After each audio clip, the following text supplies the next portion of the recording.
Le Grand Catéchisme de Luther, 1529, première partie, le Décalogue, 8e commandement. Tu ne diras pas de faux témoignages contre ton prochain. Outre notre propre corps, notre épouse et nos biens temporels, nous possédons encore un trésor, à savoir l'honneur et la bonne réputation dont nous ne pouvons pas non plus nous passer. Car il n'est pas bon de vivre parmi ses semblables dans une ignominie manifeste, méprisée par tous. C'est pourquoi Dieu veut que, pas plus que l'argent et que le bien d'autrui, ne soit ravi ou diminué la réputation, le bon renom et la justice du prochain, afin que chacun reste en honneur au regard de sa femme et de ses enfants, de ses domestiques et de ses voisins. Et, premièrement, le sens le plus aisément saisissable de ce commandement, ainsi qu'il ressort de ces termes « Tu ne diras pas de faux témoignages », a trait au tribunal public, lorsqu'on accuse un pauvre homme innocent et qu'on l'accable par de faux témoins, afin qu'il soit châtié dans son corps, dans ses biens ou dans son honneur. Il semble, aujourd'hui, que cela nous concerne peu, mais chez les Juifs, c'était chose extrêmement courante, car ce peuple possédait un ordre public remarquablement agencé, et là où pareil régime est encore en vigueur, les choses ne vont pas sans que ce péché soit commis. La raison en est celle-ci. En effet, là où siègent des juges, des bourgmestres, des princes ou d'autres autorités, infailliblement se produit ce qui est conforme au cours du monde. On n'aime pas blesser quelqu'un, on fait l'hypocrite et on parle en considération de la faveur, de la fortune, des espérances ou de l'amitié. En conséquence, un pauvre homme est nécessairement écrasé, en même temps que sa cause, il ne peut qu'avoir tort et subir le châtiment. Et c'est une calamité générale dans le monde qu'au tribunal siègent rarement d'honnêtes gens. En effet, pour faire un juge, il faut être, avant tout, un homme honnête, et non seulement honnête, mais encore un homme sage, avisé, et même hardi et vif. De même, pour être témoin, il faut être un homme vif, de plus et surtout un homme honnête. Car celui qui doit juger toutes les causes avec droiture, et trancher net par son jugement, irritera souvent de bons amis, des familles alliées, des voisins, des riches et des puissants, qui peuvent lui être très utiles ou lui nuire beaucoup. C'est pourquoi il lui faut même être aveugle, tenir bouchés ses yeux et ses oreilles, ne pas entendre ni voir, si ce n'est, droit devant lui, ce qui se présente à lui, et d'après cela prononcer son arrêt. Ce commandement a donc pour but tout d'abord que chacun aide son prochain à obtenir son droit et ne le laisse ni entraver ni courber, mais au contraire qu'il le favorise et qu'il y veille intrépidamment, que ce soit comme juge ou comme témoin, peu importe, et quoi que cela concerne. Et par là même, un but est assigné en particulier à messieurs nos juristes, veiller à traiter droitement et sincèrement des causes, à laisser droit ce qui est droit, et inversement, à ne le point tordre ni déguiser ou passer sous silence pour des considérations d'argent, de fortune, d'honneur ou de puissance. Tel est un premier point et le sens le plus simple de ce commandement se rapportant à tout ce qui se passe au tribunal. Ensuite, sa portée s'étend bien plus loin quand on le transporte dans le tribunal spirituel ou le gouvernement spirituel, là où les choses vont ainsi que chacun témoigne faussement contre son prochain. En effet, là où il y a de pieux prédicateurs et des chrétiens, ils sont taxés, selon le jugement du monde, d'hérétiques, d'apostats, voire de scélérats séditieux et corrompus. De plus, la parole de Dieu est contrainte, de la façon la plus ignominieuse et la plus venimeuse qui soit, de se laisser persécuter, blasphémer, traiter de mensonges, dénaturer, citer et interpréter faussement. Mais il faut qu'il en soit ainsi, car il est dans la manière du monde aveugle de condamner et de persécuter la vérité et les enfants de Dieu, et pourtant de ne pas considérer cela comme un péché.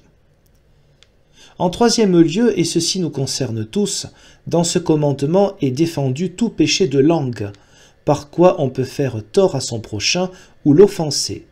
Car dire un faux témoignage n'est autre chose qu'une œuvre de la bouche, donc à ce que, par cette œuvre de la bouche, on commet contre son prochain. Dieu veut qu'il soit mis obstacle, qu'il s'agisse de faux prédicateurs par leur doctrine et leur blasphème, de faux juges et témoins par leur jugement ou, d'autres manières, hors des limites du tribunal, par mensonge et mal parler. C'est ici que se situe tout particulièrement ce vice détestable, honteux, la médisance ou calomnie, par quoi le diable nous gouverne et dont il y aurait beaucoup à dire. En effet, c'est une calamité générale et pernicieuse, que chacun aime mieux entendre dire du mal plutôt que du bien de son prochain. Et bien que nous soyons nous-mêmes si mauvais que nous ne puissions souffrir que quelqu'un dise du mal de nous, au contraire, chacun aimerait bien que le monde entier parlât d'or à son sujet. Néanmoins, nous ne pouvons entendre que l'on dise d'autrui les meilleures choses. Aussi, pour éviter ces vices, nous devons remarquer que nul n'est là pour juger et reprendre son prochain publiquement, même s'il le voit pécher, à moins qu'il n'ait à charge de juger et de punir. Car il y a une très grande différence entre ces deux choses. Juger un péché et connaître un péché. Tu peux certes le connaître, mais tu ne dois pas le juger. Je puis assurément voir et entendre que mon prochain commet un péché, mais je ne suis aucunement chargé de le rapporter à autrui. En intervenant, en jugeant et en condamnant, je tombe dans un péché plus grand que ne l'est celui-là. Or, donc, si tu le sais, n'agis pas autrement. Fais de tes oreilles un tombeau, et ensevelis cela jusqu'à ce qu'il te soit donné à charge d'être juge et de punir d'office. Les médisants, ce sont par conséquent ceux qui ne se contentent pas de savoir, mais vont plus loin, en anticipant sur le jugement, et qui, quand ils connaissent un détail concernant autrui, le colportent dans tous les coins, et sont démangés du plaisir de pouvoir farfouiller dans la souillure d'un autre, comme les pourceaux qui se vautrent dans la fange et y fourragent avec leurs groins.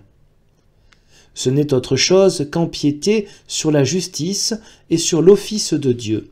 C'est juger et châtier par la condamnation la plus rigoureuse. En effet, aucun juge ne serait condamné plus sévèrement, ni aller plus loin qu'en disant « cet homme est un voleur, un meurtrier, un traître, etc. » C'est pourquoi celui qui se permet de dire cela de son prochain intervient aussi loin que s'il était l'empereur et toutes les autorités. Car si même tu ne portes pas le glaive, tu te sers néanmoins de ta langue venimeuse pour nuire à ton prochain et le couvrir de honte. C'est pourquoi Dieu entend avoir défendu qu'on médise d'autrui, même lorsqu'il est coupable et qu'on le sait, à plus forte raison lorsqu'on l'ignore et qu'on l'a appris uniquement par ouï-dire. Mais, diras-tu, n'ai-je pas le devoir de le dire si c'est la vérité ? Réponse: pourquoi ne portes-tu pas cela devant les juges compétents? À vrai dire, je ne puis attester cela publiquement, il se pourrait bien qu'on me cloue le bec et qu'on m'éconduise vilainement. Eh bien, mon ami, sens-tu la mèche? Si tu n'oses pas te présenter devant des personnes officielles et répondre de tes dires, ferme ton bec. Cependant, si tu le sais, sache-le pour toi-même, non pour autrui. Car si tu le propages, même si c'est vrai, tu feras figure de menteur parce que tu ne peux le confirmer. En outre, tu agis comme un malfaiteur. En effet, on ne doit ravir à personne son honneur et sa réputation, à moins qu'il n'en ait été dépouillé d'abord publiquement. Ainsi donc, est un faux témoignage tout ce qu'on ne peut pas prouver, comme cela se doit. C'est pourquoi, ce qui ne peut être révélé à l'aide de preuves suffisantes, nul ne doit le révéler ni le donner pour vrai. Bref, ce qui est secret, on a le devoir de le laisser secret, ou, comme nous allons l'entendre, de le blâmer en secret. En conséquence, si un bavard se présente devant toi, jasant sur le compte d'autrui et le calomniant, parle-lui vivement, en tête-à-tête, et qu'il rougisse de honte. De cette manière, plus d'un tiendra sa langue qui, autrement, jette sur de pauvres gens un décrit dont ils ont grand-peine à se remettre. Car l'honneur et le bon renom sont promptement ravis, mais non promptement rendus. Tu vois donc qu'il est rigoureusement défendu de dire du mal du prochain. Une exception est faite toutefois pour les autorités séculières, les prédicateurs, les pères et les mères, afin que l'on comprenne ce commandement en ce sens que le mal ne doit pas rester impuni. De même que, selon le 5e commandement, on ne doit nuire à personne dans son corps, exception faite pourtant pour maître Jean, c'est-à-dire le bourreau, qui, en raison de sa fonction, ne fait nul bien, mais uniquement du tort et du mal au prochain, sans commettre un péché contre le commandement de Dieu, parce que c'est Dieu lui-même qui a institué, en son nom, cette fonction.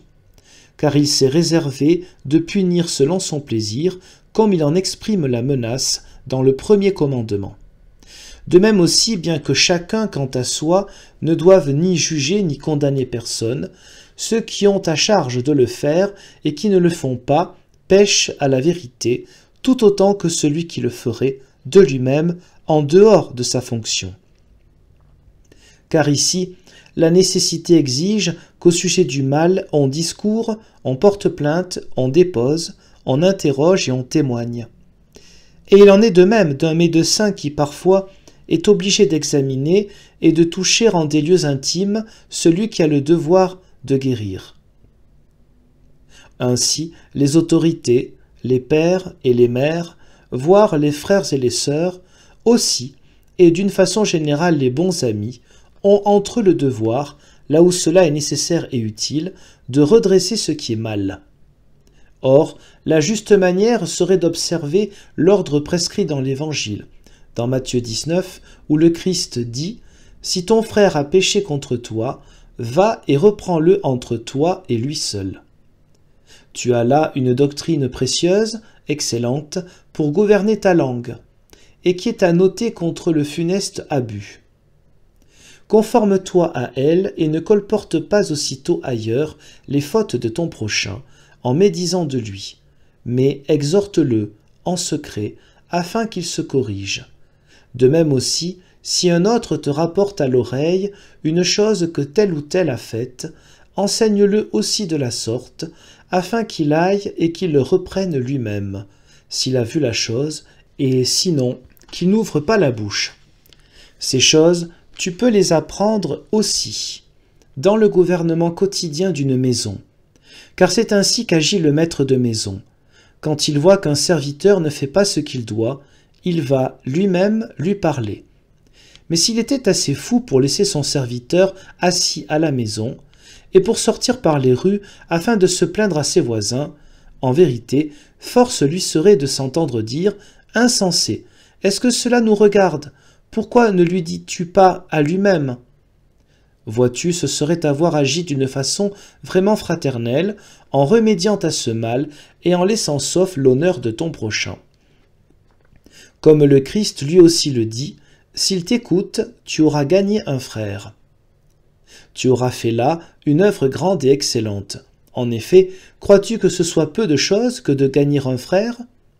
Que tous les moines et tous les saints ordres, avec toutes leurs œuvres réunies ensemble, s'avancent pour voir s'ils peuvent se vanter d'avoir gagné un frère.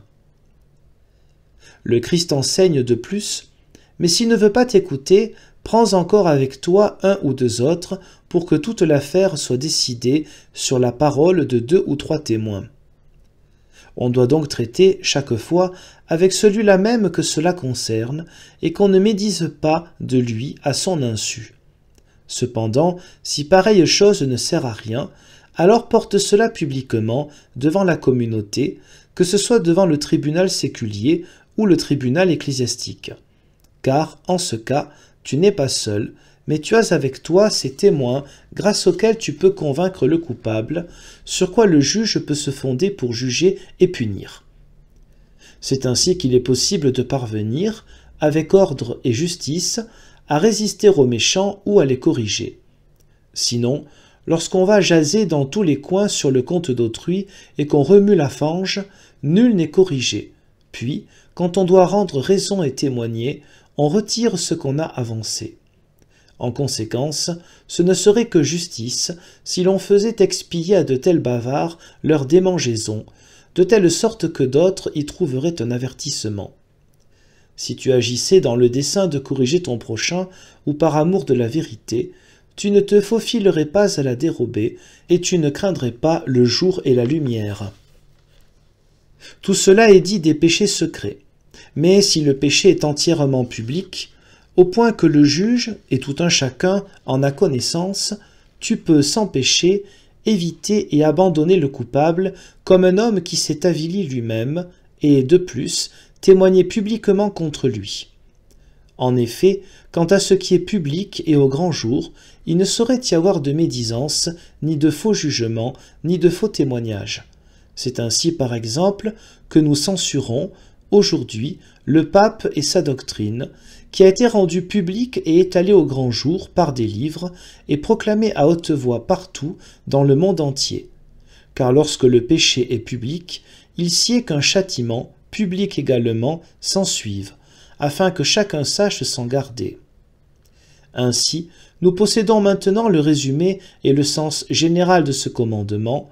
Nul ne doit nuire à son prochain, tant ami qu'ennemi, par la langue, ni dire du mal de lui, que ce soit véritable ou mensonger, peu importe, si cela n'a pas lieu en vertu d'un mandat ou en vue de son amendement.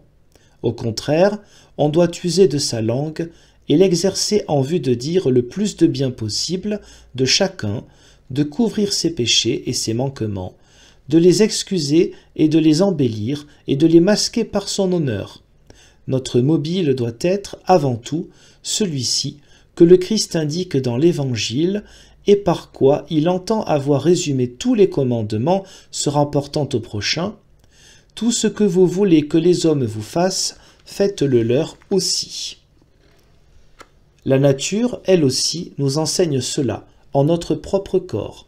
Comme saint Paul le dit en 1 Corinthiens chapitre 12, les membres du corps qui nous paraissent les plus faibles sont les plus nécessaires. Et ceux qui nous paraissent les moins honorables sont ceux-là même que nous entourons le plus d'honneur. Et ceux qui nous sont indécents sont ceux que l'on embellit le plus. La face, les yeux, le nez et la bouche, nul ne les couvre, car ils n'en ont pas besoin, étant, en eux-mêmes, les parties les plus honorables que nous ayons. Mais les plus fragiles, celles dont nous avons honte, on les couvre avec le plus grand soin. Là, il faut que les mains, les yeux et le corps entier aident à les cacher et à les voiler. De même, nous aussi, nous devons tous, entre nous, masquer ce qui, chez notre prochain, est peu honorable et défectueux, et par tout ce qui est en notre pouvoir, servir, secourir et favoriser son honneur, et inversement, mettre obstacle à tout ce qui peut tourner à son déshonneur. Et il est, en particulier, une excellente et noble vertu, tout ce que l'on entend dire au sujet du prochain, à condition que cela ne soit manifestement mauvais, l'expliquer favorablement et l'interpréter de la meilleure façon qui soit, ou, chaque fois, le défendre contre les bouches venimeuses qui s'appliquent, lorsqu'elles ont pu dénicher une chose et la saisir au vol, à en faire grief au prochain, à en donner le pire commentaire et à en fausser le sens, ainsi qu'il arrive aujourd'hui principalement à la parole de Dieu et à ceux qui la prêchent. Ainsi donc, dans ce commandement est compris un très grand nombre de bonnes œuvres qui sont extrêmement agréables à Dieu et qui apportent avec elles des bienfaits et des bénédictions à profusion, si tant est que le monde aveugle et les faux saints veuillent les reconnaître. Car en l'homme entier, il n'est rien qui puisse, en tout sens, à la fois procurer plus de bien et faire plus de mal dans le domaine spirituel et dans les affaires de ce monde que la langue, qui, pourtant, est la partie la plus petite et la plus faible.